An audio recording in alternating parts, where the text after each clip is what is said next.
Arlington, and you trailered this one in.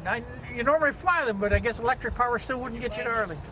Well, yeah, it's one of those things where I feel that electric power is going to really be the thing of the future, and anything we can do to help it obtain the rightful status that it needs to have, such as driving to the show. I'd much rather fly. I really enjoy flying to the show. It's a fun experience, and it's easier, it's cheaper, and I do like saving money. But the electric plane needs to be here, and people need to be able to see it. It's in development. This motor here that we're running this year is a Mars motor, and it's a DC motor. It's the third type of motor that we've installed on the airplane to try out. Let's give it a little history on that. What was the first one that you tried?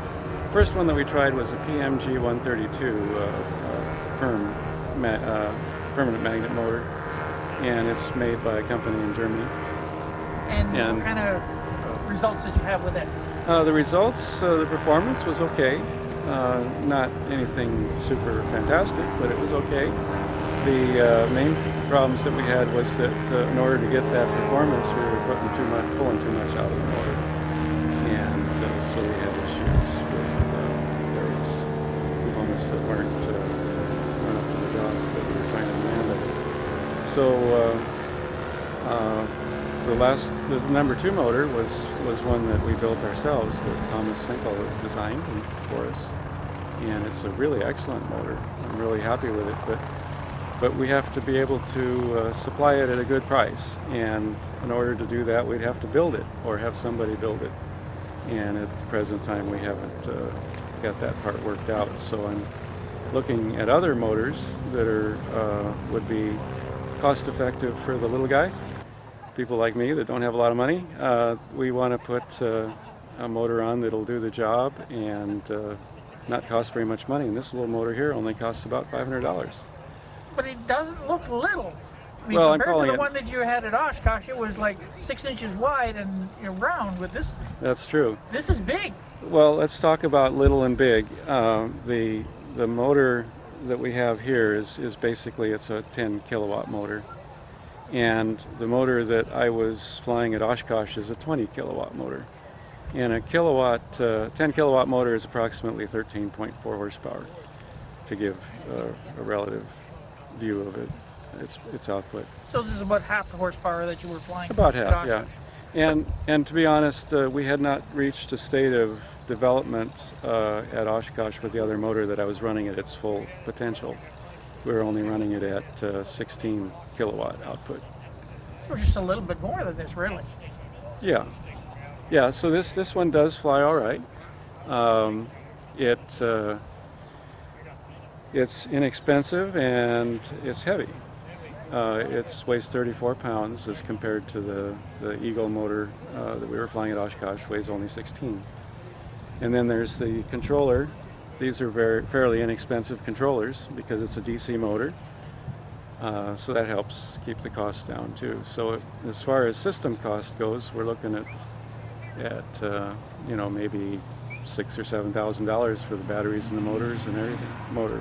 And I see that you're using a reduction drive in this one rather than going direct drive like you were running. Right. Yeah, the reduction drive is related to the fact that any motor, gas engine, or whatever is designed to run at a certain RPM, and the propeller needs a certain RPM, and if those two happen to match, you're good to go. Like with the Eagle motor, was designed to run at the right RPM for this propeller, at 1800 RPMs. So what we're having to do here is that this motor happens to be designed for other purposes, and its design RPM is up around 3,500 RPMs. You were running, what, a 2-to-1 reduction? Yeah, 2.4 to 1 reduction, which gives us a more appropriate propeller speed and allows us to use the nice big propeller.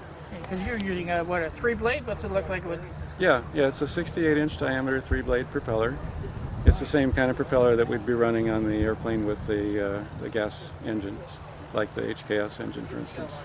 And what kind of performance are we getting out of it, say, compared to what you would normally have in a single-cylinder engine on this, in a two-stroke? Yeah, to compare apples for apples, if we had a 13.4 horsepower two-stroke engine on here, we would get the same climb and cruise performance, except that because this is such a small little package here, we can put a nice clean little cowling over here. And with the clean cowling, it allows it to go faster, which is not an asset for an ultralight, because an ultralight is limited to 63 miles per hour, so going fast is not going to buy you anything. One nice thing about the electric power, though, is that you can program the controller to limit the RPM of your motor.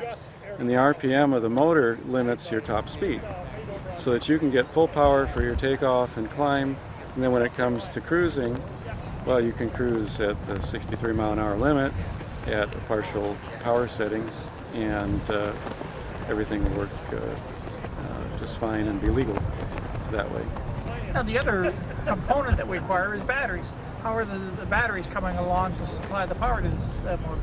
Well, the batteries have been improving. I bought these set of batteries 4 years ago, and I paid about $7,000 or so for them. And the last set of batteries that I bought, which will do the same job as these, is a little bit better quality, probably about 4 or 5%, and it's a lot cheaper at around $2,000. So it's come down a lot in price.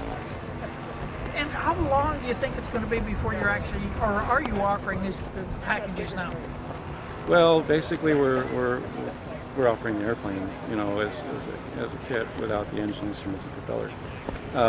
But as far as the package goes, that's kind of an individual preference thing.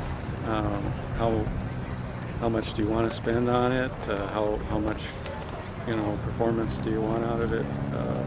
So it's not something that we really have here's a box, here's what you get kind of thing. It's more a matter of we're researching all the different opportunities and putting them together into usable packages. You know, and later on we'll have that, here's your box for so many dollars kind of thing. And do we have a later on as far as time span? Probably 6 months to a year. Oh, so we're not that far off. Not far off, yeah. So if somebody want to get a hold of you, get a little more information on the package or on the aircraft, where would they go? Well, I have an email address, which is thundergull.com. That's THUNDERGUL with just one L, .com. And you can get a hold of me by email that way. And you can also look at their website, which is Thundergull with two L's this time, with www.thundergull.com. And where are you physically located? We're in near Santa Margarita, California. Thank you very much for your time. Thank you.